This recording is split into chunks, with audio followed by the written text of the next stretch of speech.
Hi guys! For today's video, andito tayo ngayon sa Jenny Bakery, isa sa sikat na bilihan ng butter cookies dito sa TST, Hong Kong. So around 10 AM dumating kami and grabe, sobrang haba na ng pila niya. Pero worth it kasi sobrang sarap naman talaga ng kanilang mga butter cookies.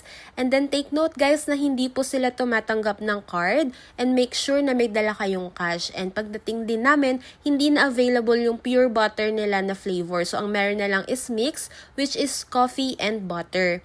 And then, ang estimated price pala niya sa Philippine Peso is nasa around 1,100 and nakabili nga kami ng 15 pieces. So, pag pupunta kayo ng Hong Kong, hindi pwedeng mawala ito sa isa sa mga bibilhin yung pampasalubong dahil matutuwa talaga yung mga pagbibigyan ninyo. So, ayun lang.